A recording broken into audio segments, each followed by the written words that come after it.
September 1943. Deep inside a Norwegian fjord, the most feared battleship in Europe sat behind anti-torpedo nets, minefields, patrol boats, and more than 2,000 armed sailors.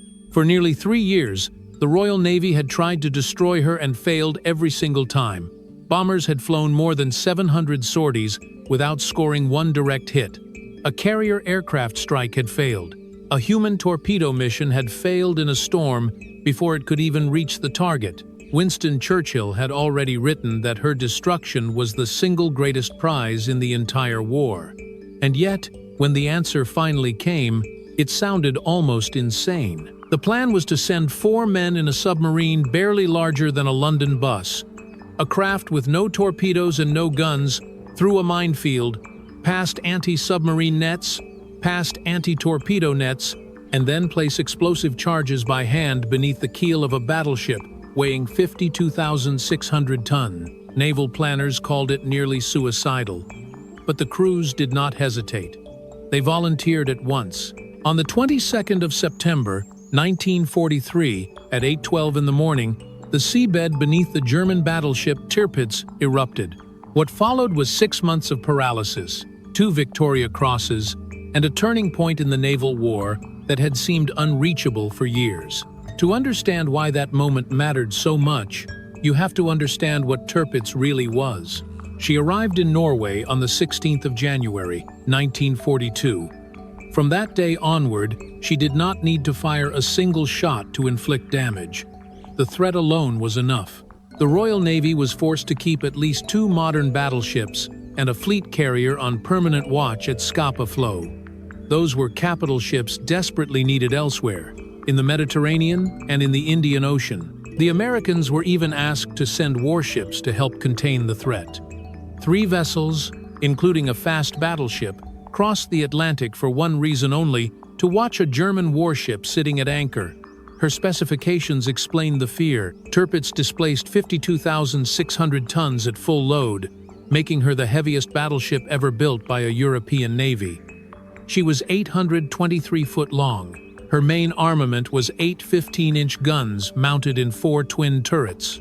Her belt armor was 12 and 1/2 inch thick. On trials, she made just over 30 knots. A single King George V-class battleship could not be relied upon to intercept her, which is exactly why the Admiralty believed at least 2 had to be on station at all times. Then came the 4th of July, 1942. Admiral Dudley Pound received intelligence suggesting Tirpitz might sortie against convoy PQ-17, an Arctic convoy carrying war supplies to the Soviet Union. He ordered the convoy to scatter. But here is the brutal truth. Tirpitz was still at anchor when that order was given. The merchant ships, now unescorted and spread out, were picked off one by submarines and aircraft. 24 of 35 vessels were sunk. Gone with them were 430 tanks, 210 aircraft, and 3,350 vehicles. Arctic convoys were suspended for months. Tirpitz had helped cause one of the worst Allied naval disasters of the war without even leaving her moorings. Churchill took that personally. In February 1943, he wrote to his chiefs of staff that it was a terrible thing that this prize should be waiting and no one be able to think of a way of winning it. Sustained bombing, the obvious answer, had already proven useless. 700 sorties, not one hit. Tirpitz's camouflage, her smoke generators, her anti-aircraft guns, and later her move to Kofjord in northern Norway pushed her beyond the reach of British bombers entirely. So something else was needed. Something unconventional. Something most naval officers, truthfully, dismissed as absurd. The idea came from a retired commander named Cromwell Varley. He had won the Distinguished Service Cross in the First World War for sinking an enemy submarine. After leaving the Navy in 1923, he moved into civilian engineering and built hydraulic pumps. But he never stopped thinking like a naval officer. His concept was a compact submarine, about 50 foot long, with an escape compartment and a crew of 4. The design eventually reached Admiral Max Horton, Flag Officer Submarines, and Horton backed it despite serious resistance from within the service. That resistance was not small. Winston Churchill himself, back when he was First Lord of the Admiralty in 1914, had described submarines as the weapon of a weak naval power. But the crisis created by Tirpitz forced a change in thinking.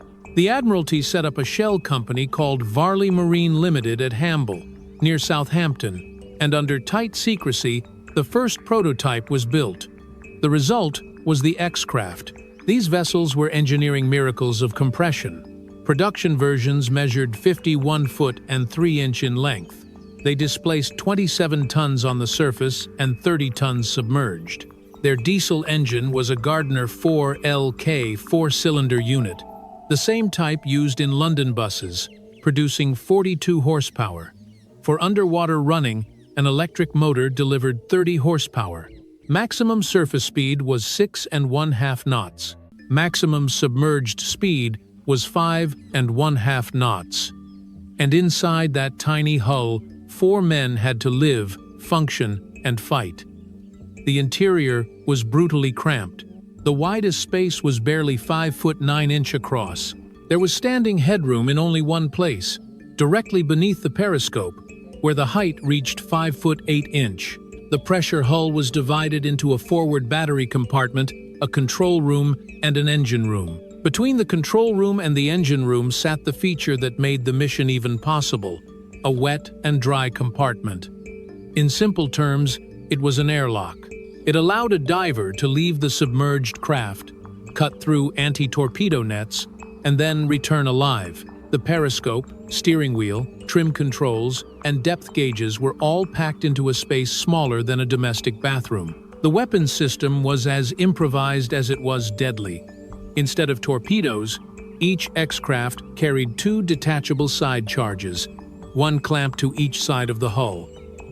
Each charge contained approximately 2 tons of amatol explosive. Once the craft reached the target, the crew would release those charges by hand crank, letting them fall to the seabed directly beneath the enemy ship. A clockwork timer then determined when they would detonate. That meant one X-Craft carried a total explosive load of roughly 4 tons. Training for the mission took place in Scotland at a requisitioned hotel on the Isle of Bute called the Kyles Hydro Hotel, commissioned as HMS Varble. In the protected waters of Loch Striven, crews practiced cutting through steel nets, simulating attacks on anchored ships, and building the endurance required for multi-day operations inside those suffocating steel cylinders. But the mission planners understood one thing clearly. If the attack crews spent the entire transit to Norway inside the X-Craft, they would be exhausted before the battle even began. So they created a 2-crew system. Passage crews would man the boats during the long tow across the sea, preserving the operational crews for the actual attack. On the 11th of September, 1943, 6 fleet submarines left Loch Cairnbawn in Scotland. Each one towed an X-Craft behind it on a tow line, stretching more than 1,000 miles. 6 tiny submarines were now carrying the hopes of every Allied convoy that had ever been delayed, rerouted, slowed, or sacrificed because of the German battleship waiting in that fjord. But the sea began taking its toll before the attack ever started. The transit cost the force 2 of its 6 boats. X-9, under tow by HMS Scepter, was lost on the 16th of September when her Manila tow line parted. She most likely dived uncontrollably. Her passage crew of 3 men were killed. Their bodies were never recovered. X-8 then suffered flooding in her side charges. One of them detonated prematurely after being jettisoned. The boat was too badly damaged to continue and had to be scuttled on the 18th of September. Just like that, 6 became 4. The margin for error had already vanished, but the mission went on. 4 boats remained, but even then, the mission was already fraying at the edges. X-10, assigned to attack Scharnhorst, suffered complete periscope and gyroscope failures. Her commander made the decision to abort, and in a cruel twist, Scharnhorst had already left her anchorage for exercises anyway, so the attack would have failed regardless. That left 3 X-Craft, X-5, X-6, and X-7, pressing on toward Tirpitz at Kafjord. And Kafjord was no ordinary anchorage. It was a fortress. Anti-submarine nets blocked the entrance. Around Tirpitz herself, hung 3 layers of anti-torpedo nets. Intelligence had estimated those nets reached 60 foot deep, but the reality was worse, far worse. They ran all the way down to the seabed at 120 foot. Tirpitz sat there on a rocky bottom with 2,000 crew aboard, ready for action, protected by steel, water, and every assumption that no small submarine could ever get through. But that assumption was about to be tested. X-7, commanded by 22-year-old Lieutenant Basil Place, entered Kafjord first. Around 4 in the morning, she slipped through a boat passage in the anti-submarine net. And almost immediately, trouble began. The craft became entangled in loose anti-torpedo netting left over from a previous anchorage. Place spent more than an hour fighting to free the vessel, using pumps and ballast controls, in a desperate struggle that damaged both the gyroscope and the trim pump. It was a brutal start, but he kept going. Then he reached the main anti-torpedo net around Tirpitz. This was the moment intelligence failed completely. The net was not 60 foot deep as briefed. It ran to the seabed. There was no easy path under it, no convenient gap. Still, after another exhausting struggle, Place found a way through. X-7 slipped beneath the hull of the battleship itself. There, under one of the most heavily defended warships in Europe, he released his first charge beneath the forward turrets. Then he moved approximately 300 foot aft and released the second beneath the rear section. By 7:30 in the morning, both charges had been placed, but the attack was not over, not even close. X-6, commanded by Lieutenant Donald Cameron, came in with a vessel that was barely functioning. During the tow, the periscope had flooded. Cameron could see almost nothing through it except a blur. The gyroscope was unreliable. At that point, most commanders would have turned back. He did something else. He asked his crew whether they should continue. There was almost no discussion. At 7 minutes past 7, Cameron reached the northern boat gate in the anti-submarine net and found it open. A small vessel was moving through. The gate guard, crucially, had stood down at 6 o'clock in the morning. Cameron surfaced in that vessel's wake, slipped through the opening, and then dived again at once. It was a tiny window, one of those impossible moments war sometimes creates, and he took it. Then came another disaster. X-6 struck an uncharted rock. The impact forced a brief surfacing, and German lookouts spotted her. Hand grenades splashed around the conning tower. The element of surprise was gone, but Cameron did not break off. He drove the craft forward and dived beneath Tirpitz's hull near B turret. There he released both side charges and set their timers for 8:15. At that point, he knew the boat was finished. He ordered all secret documents destroyed. He ordered the X-craft scuttled. He told the crew to abandon ship. All 4 men, Cameron, Sub-Lieutenant John Lorimer, Sub-Lieutenant Richard Kendall, and engine room artificer Edmund Goddard, were pulled from the freezing water and taken aboard Tirpitz. German sailors gave them hot coffee and schnapps. It was one of those strange, almost surreal moments war sometimes produces, where men trying to kill one another meet face-to-face in silence and mutual recognition. Then came a warning the Germans could not ignore. When brought before the captain, Lorimer warned against sending divers down to disarm the charges. He made it very clear what would happen to those divers if they tried. His description was not diplomatic. It was direct, cold, and unforgettable. Captain Hans Meyer now faced an impossible problem. He could not raise steam fast enough to move the ship clear in time, so he ordered Tirpitz to be swung on her anchor cables, trying to shift the hull away from the charges as much as possible. That was the only move left to him, and then the nightmare deepened. X-7 was spotted surfacing outside the nets. That told the Germans something even worse. More than one attacker had broken through. Their defenses had not been breached once. They had been penetrated repeatedly. At 8:12 on the morning of the 22nd of September, 1943, 2 massive explosions, separated by only a fraction of a second, detonated beneath Tirpitz. The effect was devastating. The battleship was lifted 5 to 6 foot out of the water. All 3 main engines were knocked out. All 3 propeller shafts were thrown out of alignment. The port rudder assembly flooded. turret Dora, weighing approximately 2,000 tons, was thrown off its roller bearings and could no longer rotate. No crane in Norway was large enough to reset it. 3 of the ship's 4 fire control centers were damaged. Generator room number 2 flooded. Both of the ship's float planes were destroyed by the concussive blast. Approximately 1,400 tons of water poured in through ruptured tanks and hull fittings on the port side. Wireless, radar, and anti-aircraft systems were disabled. 1 German sailor was killed.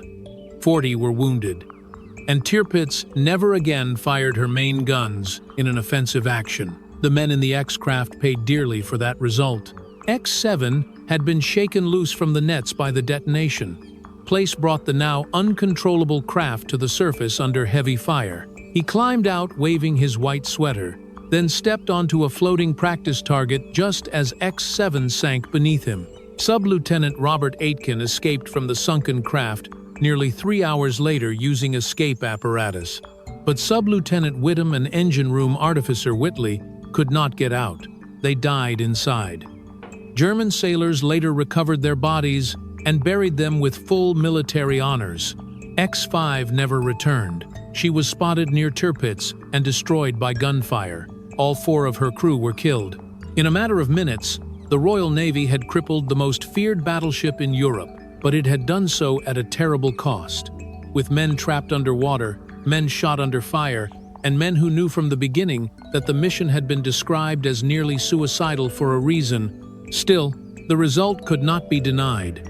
Tirpitz was out of action for more than 6 months. The damage was so severe that German engineers later described the repair effort as one of the most remarkable feats of naval engineering carried out during the war. Equipment had to be shipped in from Germany. Work continued for months under enormous pressure. Repairs were completed only on the 2nd of April, 1944, and then, almost immediately, reality struck again. The very next day, carrier aircraft attacked Tirpitz before she could even complete her sea trials. That detail matters. It matters because it shows just how decisive Operation Source had been. Look at what conventional force had accomplished against the same target before this mission. More than 700 bombing sorties had produced not one direct hit. A carrier strike involving 12 torpedo bombers had ended with every torpedo missing. A human torpedo operation had failed before reaching the target. But 4 X-craft, carrying a total of 8 tons of explosive, penetrated every defensive layer around the most feared warship in Europe and placed their charges exactly where they had to be. That was not a symbolic success. It was not a propaganda victory. It was a physical, measurable, strategic crippling of a battleship that had held down Allied naval resources for years. 9 men died during Operation Source, and yet the ship was crippled for 6 months at a cost that represented only a fraction of what a single conventional airstrike could demand. Tirpitz, the ship that had forced fleets to stand watch and convoys to scatter, had been stopped cold by tiny submarines and crews who had been told from the outset that the mission was nearly suicidal. In the end, it would take Lancaster bombers carrying 12,000-pound tallboy bombs in November 1944 to sink her permanently. But the turning point had come earlier. Beneath the water in Kafjord, on the 22nd of September 1943, when the Royal Navy proved that the impossible target was not untouchable after all. 2 men became the public face of that achievement. Lieutenant Donald Cameron received the Victoria Cross. Lieutenant Basil Place received the Victoria Cross as well. Their joint citation praised their courage, their endurance, and their utter contempt for danger in the face of defenses that had defeated every conventional attempt before them. And there is something almost unreal about this detail. Both men were prisoners when they learned they had received the Empire's highest award for gallantry. Their lives after the mission moved in very different directions, but both carried the weight of what they had done.